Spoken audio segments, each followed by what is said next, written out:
But I think in general, for an investable startup, you certainly need to have a great execution team. VCs absolutely look out for robust, well-rounded teams with complementary talents. You're always at risk, and you would always be doing hard selling if you're a solo founder. You need a team, right? Nobody knows everything, and single person always becomes a risk. So at an early stage, of course, you have no real assets. Your team and your people are your real assets. So to bring about the team together, creating the right culture, very, very important. Hello and welcome to the Success with Savita podcast, where we share hot tips on how to do life and business without losing your mind. I'm your host, Savita Nanjappa, entrepreneur, high-achieving 9-to-5er turned transformational success coach, helping you create a wildly successful business. Come hang out with me and other fabulous humans like you every week for stories and chats packed with a healthy dose of tips, resources, how-tos, and real talk. Side effects may include a happier and more confident you with each passing day. Welcome to the Success with Savita podcast. Joining me on the episode today is Mr. Sanjay Shah, the Chief Operating Officer, India Southeast Asia of Wadhwani Foundation. He has over 3 decades of experience in founding and steering software product companies to the global market. He has founded Zapty, Instavans Logistics, Skelta, Everest Software, and Accel Computers, some of which were successfully acquired. His last stint was with iManage as its managing director for Asia, responsible for business development of its solutions. He serves on the board of Sasken Technologies and Instavans Logistics as an independent director. He's a member of iSpirt, Indian Software Product Industry Roundtable, YPO, and is currently on the board of its Bangalore chapter. He is an IIT Bombay alum and did his MS in computer science from Virginia Tech. Join me as I talk to him about how to build an investable startup, the impact that female entrepreneurship has on communities, key trends, and so much more in this conversation. Hi, and welcome to the Success with Savita podcast. I'm very excited to have you here today because I know I'm looking forward to this conversation. It's going to be very different from the ones I'm used to. And it's a huge honor to have you here. I've been reading your bio. I've been looking at your work. You had such an illustrious career. So welcome to the show and welcome to our conversation. Hey, thank you, Savita, and the pleasure is all mine. This subject is quite dear to me, and so I'm looking forward to talking about it. Feel free. All right. With that, let's dive right in. Like we say, let's start with your journey and your story and what brought you to the role that you handle now at Wadhwani Foundation. Well, I basically did the typical engineering undergrad at an IIT, and then I went off and did my master's in the US, and then did my first set of entrepreneurial. I worked for a little bit, and then I did my first set of entrepreneurial stints in the US. In fact, along with my brother-in-law as a co-founder. And we did have some early successes. And in fact, one of the startups that brought me to Bangalore to do the usual thing, that was to start a software development center. Little did I know how much India had to offer. And we besides just doing software development, we actually ended up doing a whole bunch of other things like, inbound and outbound marketing, technical support, finance, even sales outside the US, and many other functions besides the software engineering that a typical startup goes off and does. Post that particular startup, I did a slew of other startups. Some, of course, were great successes and some others were miserable failures. Successes, of course, tends to keep you going. And of course, the failures, you take it with a stride, and I let them become great learning lessons for myself. My last startup, which got acquired by a Chicago-based company, I was with them for a couple of years, and it was during that time that I decided that, I've done a bunch of startups, had a few successes, it's time to give back. And I decided that my next startup would actually be around creating impact. And while I was trying to brainstorm a bunch of different ideas and modeling out different startups around agri-tech and fintech and bunch of other things that I try to do. And I realized that, it takes 5 years to do a startup. And at the end of 5 years, you realize it's a success or a failure. And for however much experience you have, it still is always a challenge, right? So, but along the way, I got a call from a search agency, executive search agency, and it was for Wadhwani Foundation that they were looking for somebody to sort of run a bunch of their initiatives and also run a global technology platform across 20 different countries that they have. So being an entrepreneur myself, of course, I would have not given it a second shot. But upon learning the mission and the kind of impact that the foundation was making, I did decide to pursue it. And one of the, obviously one thing led to another, but a final conversation with Romesh Wadhwani and Ajay Kela, I got convinced that this would be perhaps the best way to do a most meaningful, impactful startup that I could ever do. And then, of course, in the kind of initiatives that I was going to run, it would keep me close to the startup ecosystem and the SME ecosystem, which is what I cherish being part of, because that's what I've done throughout my life. So that's how my journey with Wadhwani Foundation started.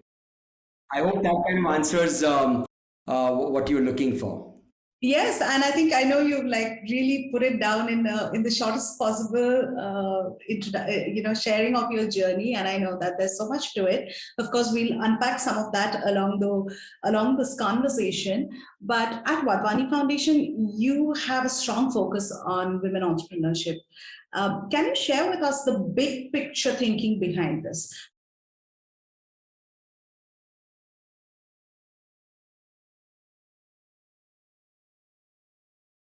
While a lot of people are getting into this space, we are putting a huge amount of focus on female entrepreneurship. How do you feel that female entrepreneurship impacts the Indian economy, society, and communities? Yeah, sure. That's a great question, Savita. I think women entrepreneurship is actually very dear to me. And in a way, very personal to me also. And in fact, it is to all the employees at Wadhwani Foundation. But I say personal as one of my softwares, one of my first, not my first, the third software startup, which went on to become successful, was actually started by my wife. Her name is Kalpa, and she had absolutely no background in software products or software engineering. But her sheer grit and determination to do something radically different made her build a really fine software company. She went on to employ close to about 200 engineers, and in fact managed to convert and originally what she started as a software services company into a product company, and that became one of the first few product companies out of India. So I think that is why it is very personal to me. But as such, for Wadhwani Foundation, we really strive to support entrepreneurs because they are job creators who can make a significant positive difference in emerging economies like ours. Now, let's talk a little bit more about the women entrepreneurship side. India has close to about, I would say about 430 million working age women and about 14 million women-owned businesses that are out there that provide direct employment to more than about 25 million employees. 25 million people, right? However, very interestingly, a number of the enterprises that are reported as women-owned are not really controlled or run by women. It's a combination of financial and administrative reasons that leads to a woman being reported as a on-paper owner with little role to play in the organization. Now, if you, according to, in fact, McKinsey Global, India can potentially add close to about $700 billion into the global GDP by increasing women's participation in the labor force. In fact, by McKinsey itself, according to them, more than 44 more million, incremental million women will actually enter the workforce by 2030. So I mean, these are huge numbers, right? So I feel that when women entrepreneurs, women become entrepreneurs, they make a huge difference in more ways than one. Not just the economy, but as you rightly pointed out, even in your question, that they bring about a transformation at a societal and community level, right? When you provide equal access to inputs women-owned enterprises produce equally strong, and this is no, it's world over, right? I mean, they produce equally strong economic outcomes when compared with enterprises that are led by men. So it's not like there is any kind of inferiority over there. And what entrepreneurship does to women is something radically different, right? Which is they end up playing a pivotal role rather than just a peripheral role in the economic sphere. In fact, women that work, they often start creating a very cascading effect for other women. So what I mean by that is women are more likely to hire other women and are less influenced by gender stereotypes. Also, as women entrepreneurs experience greater financial independence, autonomy, and control, it leads to an increased retention of women in the workforce, which is again very important because a lot of women, they come into workforce and then they have to leave very quickly. A majority of the women, believe working for themselves reduces their dependence on a spouse or family, and therefore an equally large number of them also view it as a means to break through the glass ceiling, which is always something that they are under. So a woman founder is also more likely to implement programs to encourage other women with potential through skill set building or training to become ready to take on more responsibilities at a higher level in the organization, including some of the revenue generating roles in sales, etc., which oftentimes in India at least you don't find a lot of women doing.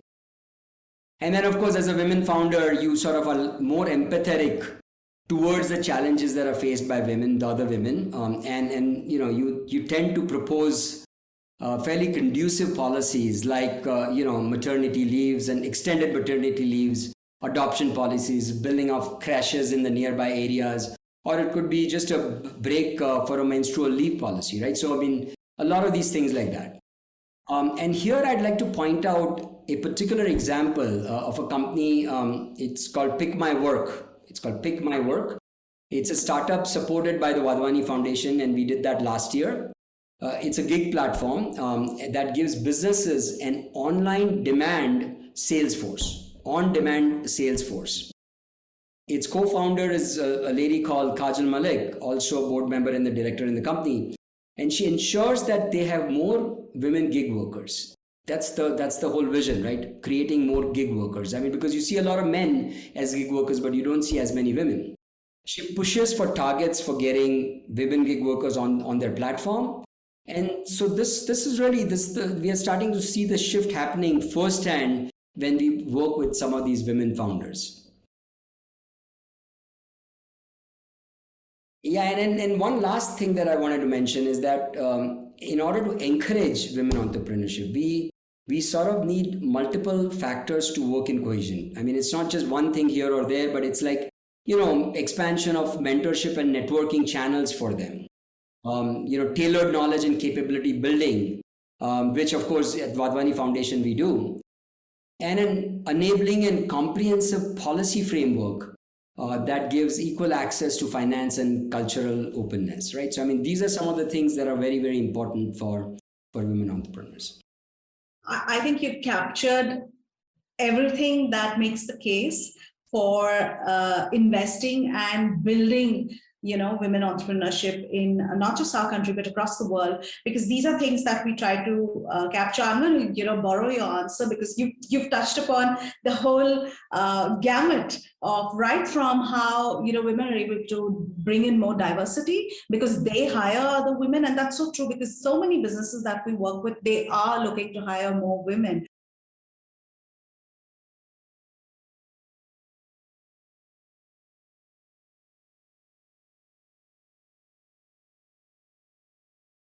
Fascinating insight into what Wadhwani Foundation is doing, especially with the fact that we're going into the gig economy as well.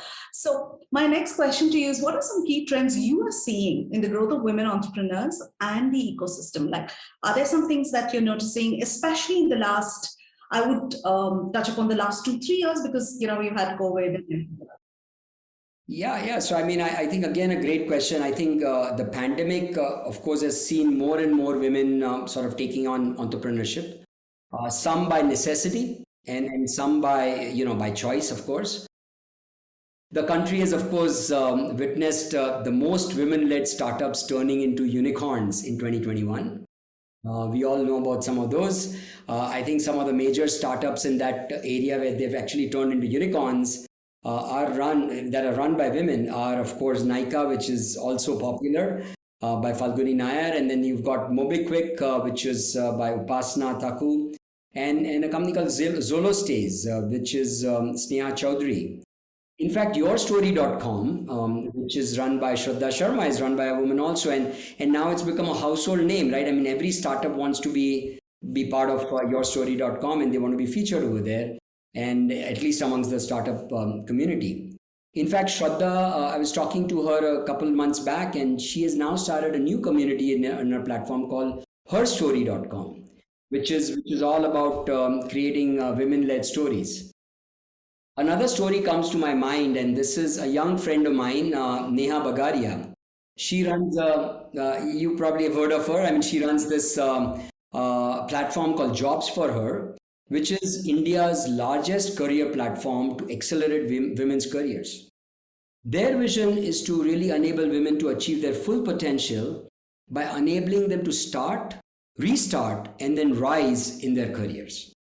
Now, often successful career women, at the prime of their careers, get stuck at home or have to go back to home due to having to move because they just got married. Some life event happened. Maybe they had kids and therefore they go back to their homes and want to take care of their kids. Or it could just be taking care of older parents. I mean, and all of these unfortunately bring their careers to a grinding halt oftentimes. Of course, things have changed now with remote working and all of that, and I think that definitely helps that end of it. But assuming that they can't do the remote working and it really brings their career to a grinding halt, then when they're ready to go back to work years later, and it could be several years later, it becomes extremely difficult. And this is where I think a company like Jobs for Her comes into for rescue with them, because it really starts by helping such women to restart and repurpose themselves. I think it's a fantastic idea by a fantastic entrepreneur. So hats off to her, what she has done. The other trend that I'm also seeing is that in the last few years, e-commerce and social commerce have boosted women's entrepreneurship to a very large extent. For example, last year, obviously Meesho reached the milestone of 9 million. Yeah, I mean, it's a household name again. 9 million women entrepreneurs on their platform, right? And with more than about 60% of them, they were coming from tier 3 towns, such as Dimapur and Faizabad and Haldwani. I've never even heard of these towns, right? And so I think it's becoming clear that the will and the tenacity to work hard and work hard and then grow are very much there among women across the country. What is also happening as a trend is that you're also starting to see lots of more women get into the whole venture capital world, right? So you have, obviously you have Padmaja Ruparel, who's part of Indian Angels, right? Mani Kola, who's Kalari Capital. You've got Ankita Vashisht, who's a local Bangaloreite over here. You got Paula Mariwala, who's started the seed fund, the Stanford Angels. Shanti Mohan, who's doing, again, very disruptive stuff. Let's Venture, which is bringing lots and lots of startups and VCs and investors together onto one platform. And it's great because women founders often pioneer newer markets and fulfill very untapped customer needs through very innovative processes that are sometimes very related to what women like to do anyway. And the examples for that would be platforms like beauty products for beauty products and women-focused business schools or eco-friendly sanitary products maybe, and maybe even innovative kitchen products, right? So, and these businesses often tend to foster a lot of business innovation and address largely unmet and an often neglected need that is out there in the market. And VCs, who are women VCs, certainly are in a better position to understand the gap and to the potential of such innovation. So I think these are some of the trends that are happening, which is great for our country. But unfortunately, there are 44 million incremental women that are going to get into the workforce by 2030. So unless we have lots and lots of jobs for them, it may not be the right thing for them at that point. So I think it's very important that we do something about it right now. Sure. And I'm so glad you brought up about these are like really interesting trends, and I think you're bang on about all of them. And interestingly, while you're mentioning about investment, I made my first angel investment into a beauty brand called Ready Set Jet last year. It was a group of female investors who invested in a female-owned brand.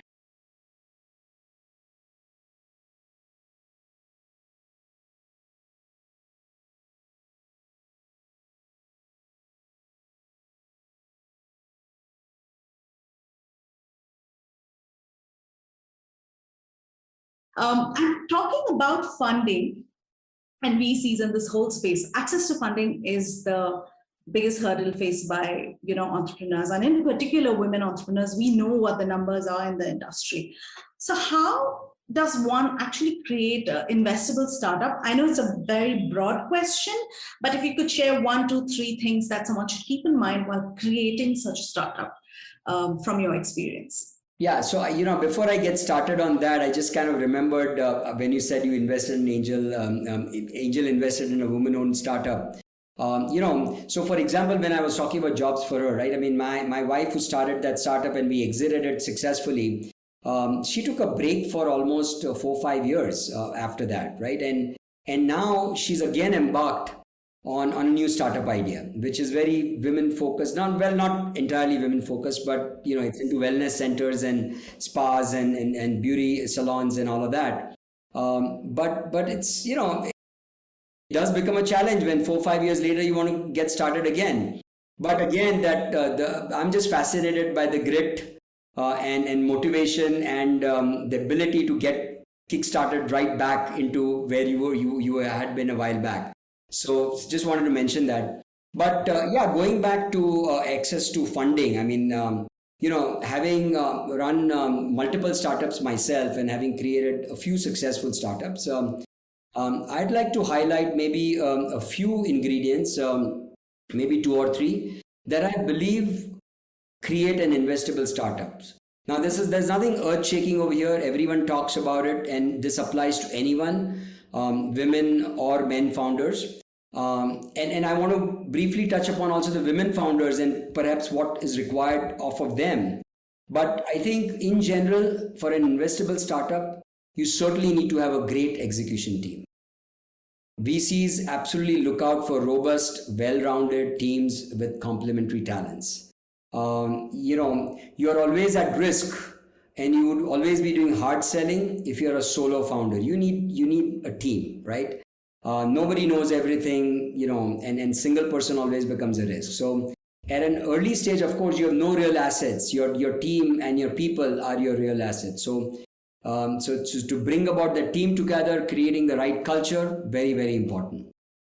The second one, and again, the most critical thing in running anything that is investable, is creating great product market fit.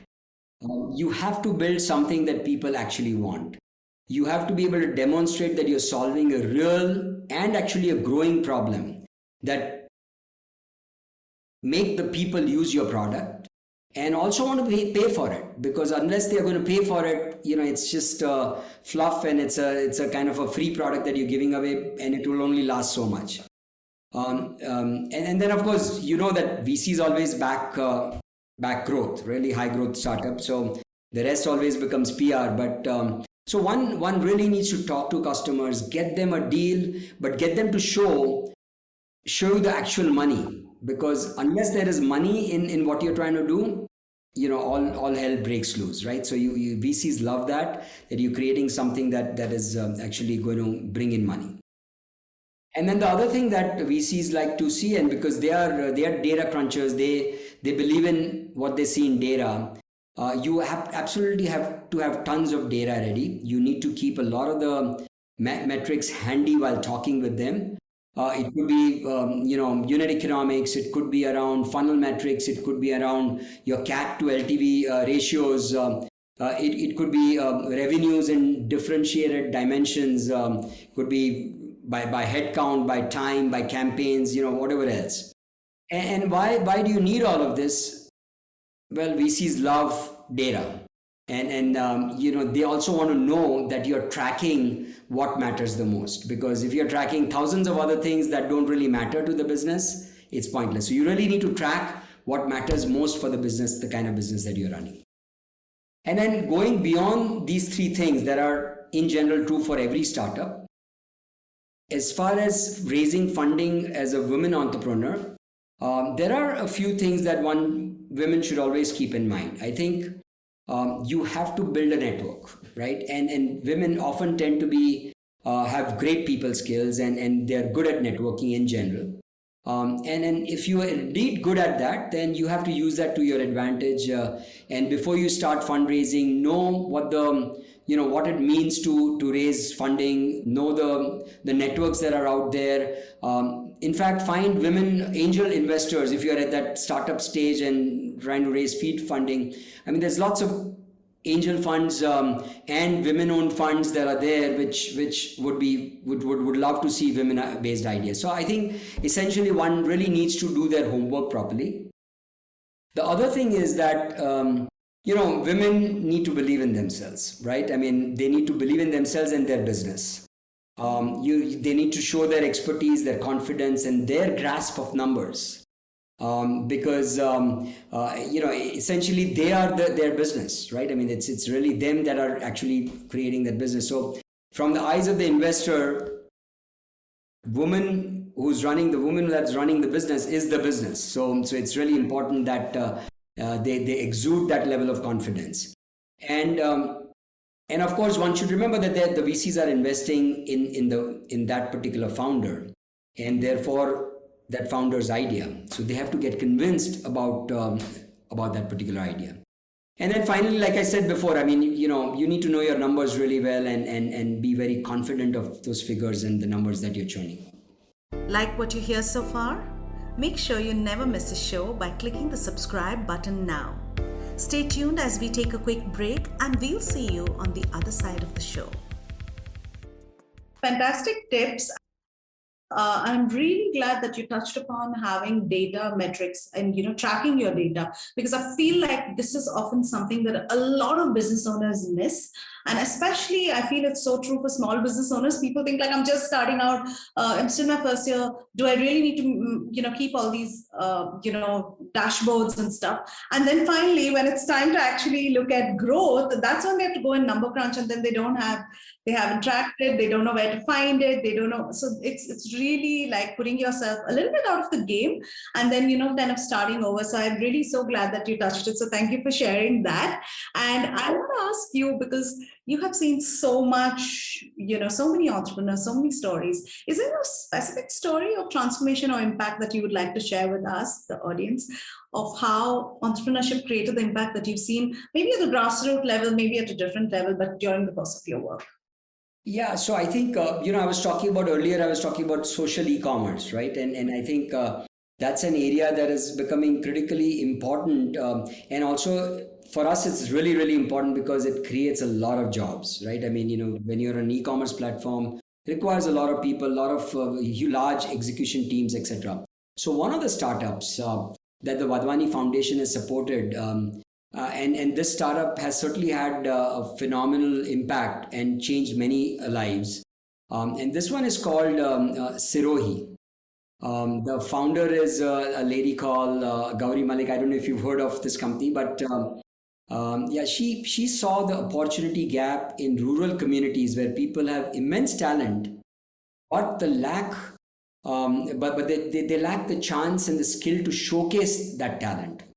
And through her startup, she really focuses her efforts on design and craft to create an exclusive range of products that wouldn't just be functional, but would also serve a purpose.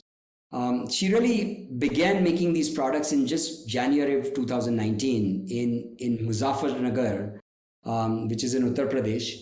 And their work started with just one woman simply because the rest of them refused. In the rural communities, you see that a lot of women are discouraged from working. And so a lot of these women refused, and so she was the only. This lady was the only one that was working with her. However, once they realized that this was a legitimate source of income, because that is the biggest fear: is this legitimate, right? Am I doing the right thing, working? And as soon as these women in the town, they realized it's a legitimate source of income, more and more women joined Gauri. And today they, of course, have a stronghold of more than 200 women working with them as financially independent equals in their community, which is fabulous. There is another one, which is, of course, again in the social e-commerce platform that we've actually supported. We've given them a grant. Of course, today they don't need a grant. They're out to raise millions of dollars now. I wish it was an equity grant that we had taken, but no, it was a grant. This is a company called Frontier Markets. And the person who runs that company is a lady called Ajeta Shah. She returned from New York several years back to start this, this social e-commerce platform. What they do is, again, they build, it's kind of reverse of what Sirohi did. They build strong rural marketplaces that connect rural customers to quality products and services. So here they're actually, instead of taking their products to the urban regions, here what they're doing is they're connecting to the rural customers and bringing quality products, high quality products from the urban areas into the rural marketplace. And so their mission, if you look at their website, and I just looked at it some time back, is their mission is to really help 150 million rural consumers join the online market experience with a powerful sales force of 1 million digitally savvy women who they call as sahayatas. It's a very unique concept. I mean, these women, they were into agriculture. They were earning 10,000-15,000 rupees a year, which is no small amount for somebody in the rural side of things. But today they are earning 1 lakh, 2 lakh, 5 lakh rupees on commissions and on salaries, being sahayatas and selling, becoming digitally savvy and selling goods to the rural customers. Yeah, and they get to create impact as well, because look at the social impact that they're creating. Absolutely. Yeah. I mean, it's I find this extremely inspiring and a very accurate representation of how women entrepreneurs can really contribute to boosting the economy and transforming entire communities simultaneously. I mean, she's spread across she's in a lot of different rural areas and communities, and which is fantastic. Wow, nice. I love stories. So those were really good stories. I'm definitely going to look up Frontier Marketing, you said. So I'll definitely look them up. It's called Frontier Market. Frontier Market. So if you just do a website search on them, you'll find it. And we'll drop those links with the interview. So for listeners who are listening in, go check them out and spread the word, of course. And with that, I know you've already touched upon this in our earlier question, but is there anything else that you'd like to add to this question, which is, what is one thing you wish women in business knew when they start out? Like common mistakes maybe that you've noticed that they make, which you wish they knew prior to starting out. So, I think the first thing is that I've seen some phenomenal women entrepreneurs who somehow underestimate their value. And we all know that there's a wage gap in most countries, including in India, of course, more so in India. So I think sometimes women often fall into the trap of just talking what is offered to them with gratitude, right? In order to truly succeed in business, I think what women need to learn is to need to really own up to who they really are, and really need to recognize their capability. Women should really be asking or demanding what they need to be successful, and not just take it for granted and basically, ask for help and take it in form of gratitude, right? I mean, you have to, again, it goes back to what I was saying earlier. You have to believe in yourself and be confident of what you are. I think that is one area that I think is very important, and I think the secret to scaling up isn't usually about doing more of what you are doing and working longer hours.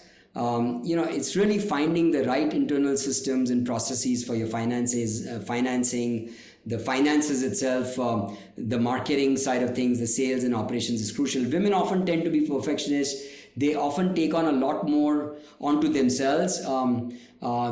They, even though that they have the ability to delegate, I mean, they are above $1 million. Of course, they can delegate a lot of the functions to others who are perhaps better than them in a lot of ways. But oftentimes women don't end up doing that because they feel that they can do it better themselves, and perhaps that's because they are perfectionists, right? So I think they need to sort of move away from that. So I think I would just leave it at that. Yeah, you're talking to a recovering perfectionist, so I hear you loud and clear. And to all the people at the back again, quit being a perfectionist, take it from the man himself. And you have been a serial entrepreneur, Mr. Shah. What is like one of the best business lessons you've learned from your own journey?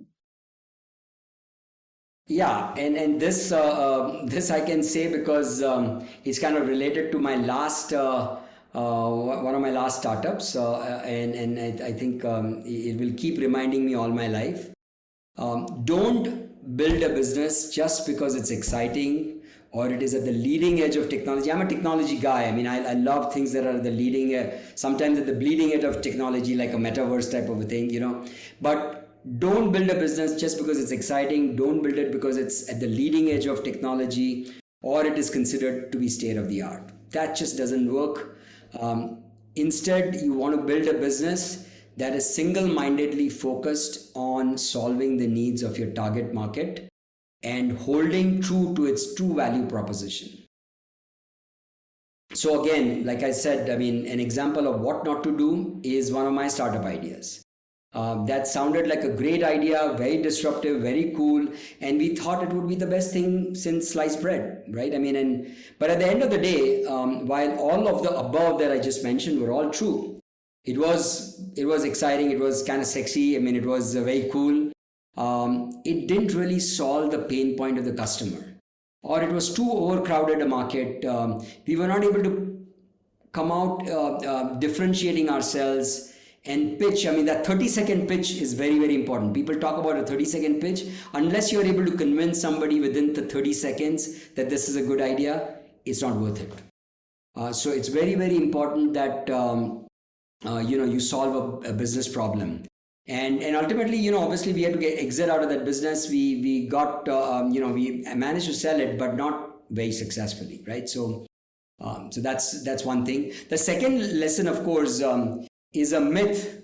And I think this is again a very, very important thing. And this may be very difficult to explain it in a short time like this, but it's a myth that you need a very highly experienced domain expert if you want to build a business around a certain very disruptive verticalized sector. So in fact, it's just the opposite. For example, if let's say, take an example of a logistics startup, right? You get a very highly experienced logistics person, somebody who's been there, done it 15, 20 years. You will never be able to build a disruptive idea, as the traditional way of doing things in the age-old business that logistics is will always get in the way of creating something that's disruptive. In fact, it's a good idea to bring in somebody fresh, show them the problems that are there and solve it using non-traditional ideas that are highly disruptive. So, I mean, I'm not sure if I'm making myself... No, you are great advice. So you're saying there's still hope for me, even though I'm a business coach, to go into crypto and try to sell some specific crypto, even though I know nothing. Absolutely. Go for it. All right. As long as it solves a business idea, not just because it's crypto. Okay. Yeah. I have to keep lesson 1 in mind before I implement advice number 2. With that, we are talking so much about advice and everything that we've learned. What do you think is the most overrated advice in business that you hear? Maybe what you already said, number 2. Yeah, overrated advice. I mean, I would say I've not thought of this very well, but I think most people talk about, to build a great business, you need a very highly experienced all-star A team, right? While it is true in a lot of sense, and in fact, my previous answer was about building a good team, what you really need is a great team And in that great team, what you really need is one that you really need to instead focus on building a team that shares the vision of what you're trying to do, is highly collaborative in nature, and is known to have worked together in the past and has a fantastic execution capability. If you look at Messi and Ronaldo on their own, obviously they've all scored the highest number of goals ever, right? But as far as winning a World Cup is concerned, they have not, right? So I think it's more important, it's less important to win the battles, more important to win the war. I mean, you need that team that can actually make things happen together in a very collaborative fashion and can help each other to a very large extent. Yeah, I hear what you say, but I still feel like this is the most challenging thing to do, right? To understand that and to implement. So again, great input. And now I want to ask you another question about Wadhwani Foundation. Can you share a recent initiative with our audience that by Wadhwani Foundation, which has supported women entrepreneurs? Is there something that you'd like to share? Yeah. I mean, there's plenty of examples, but I mean, I can share one very, very recent one. And we've always taken the effort and initiative to empower women. I mean, throughout our life cycle, we've not done enough, I must say, I must confess, we could do more. But recently, for instance, one of our flagship initiatives is called National Entrepreneurship Network. And here, in collaboration with IIM at Nagpur, recently we launched a very special cohort of women founders. And basically, we work with a lot of incubators in a variety of different universities and colleges. And this was part of the IIM Nagpur cohort of entrepreneurs that were in their incubator.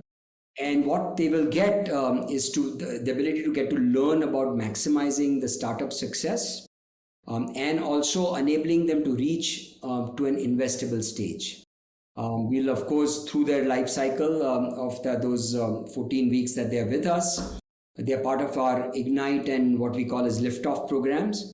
We will provide them with one-to-one mentorship and some level of access to funding, because a lot of times, when you're a startup, very early stage startup, you tend not to spend money on consultants and service providers that can actually provide you a tremendous amount of value.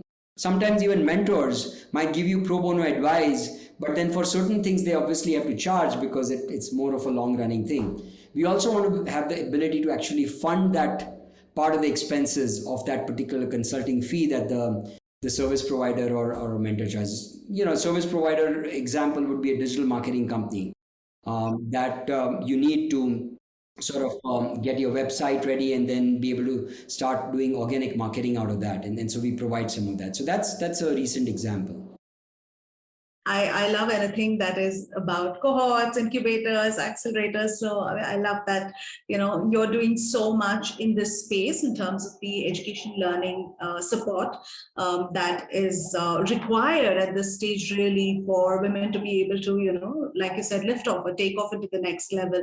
And with that, I want to bring, as we come towards the end of our interview, back to you. What does a day in your life look like?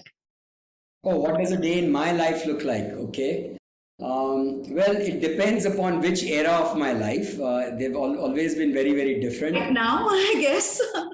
Okay, so right now I'm suddenly very fascinated with yoga because I play golf and I think my wife pushed me to doing yoga and it's tremendously helping me to improve my game of golf.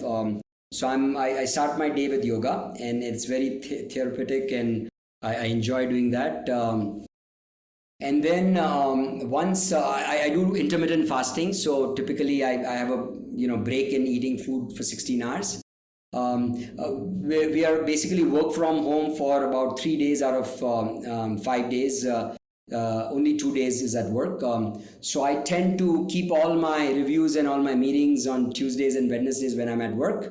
But other than that, I speak to a lot of customers, a lot of our beneficiaries, just to understand their pain, their reason for attaching themselves with us, and what is it that we can do better for them. So that's an important aspect for me, and it has always been throughout my life, because I think it's really ultimately the customer's pain point that you're trying to solve in whatever you're doing. and that's what you do. And then I said, like I said, I mean, team building is of course important. Work from home doesn't really help resonate a lot with that, but we try to do a little bit here and there, and I like to participate in that to a large extent. And then in evenings, I have started one day a night that I do a Gita class, Bhagavad Gita class, and that's that's been fascinating. We have a fantastic person who teaches us, very similar to what we all do. I'm a very normal person, but teaches Gita, and she does it in a fabulous way. So love it. Very fascinating. I love this question.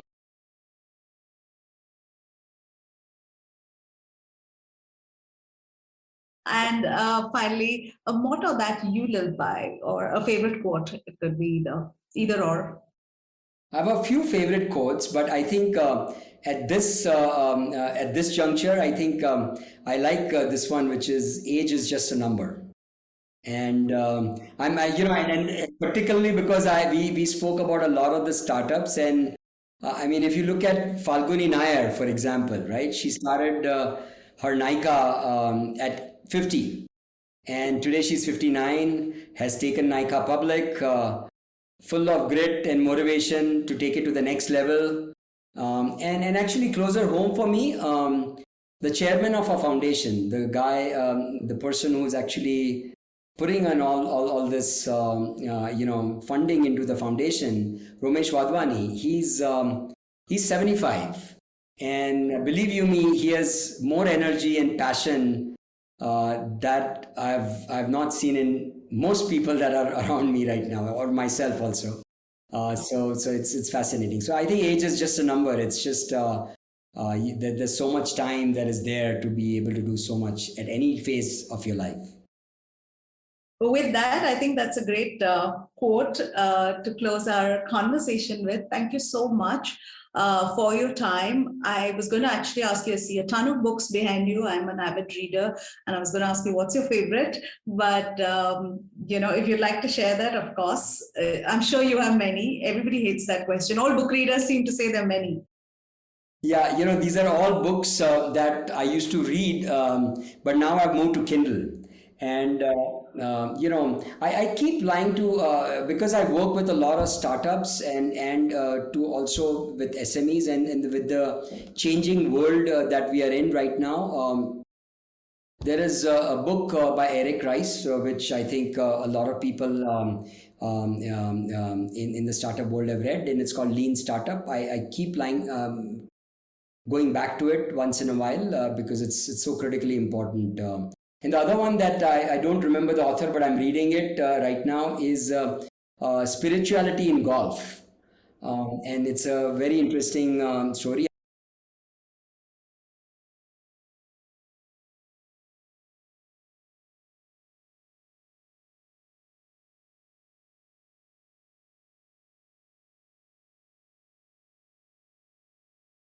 Sure. All right. And with that, thank you so much. You've been so generous with your time. I've enjoyed this conversation, and I hope you have too. And I hope our audience has a lot to take away. There's so much that you've shared. It's a masterclass. Like I say, each conversation is a masterclass in itself. And of course, I will be sharing all the links of Wadhwani Foundation as well for our audience to connect, get in touch, and see if they can contribute, be a part of the story, be the part of the growth story of the foundation as well, and other entrepreneurs. With that, thank you so much for your time, and thank you for being here with me today. Thanks to you, Savita. I think really enjoyed talking with you, and great questions. Thank you very much for that. And hopefully the audience can take away a few points here and there. Thank you for listening to the podcast. If you like this episode and you want more, you can go to the show notes on my website, which is successwithsavita.com/podcast. If you like what you've heard so far, I would be grateful to you if you could leave me a 5-star review, subscribe to this podcast, and share with a friend who may find this useful. You can also follow me on my Instagram at @successwithsavita and DM me any questions you may have, and I will be happy to answer them for you. Until the next episode, believe in yourself and all the best to your success.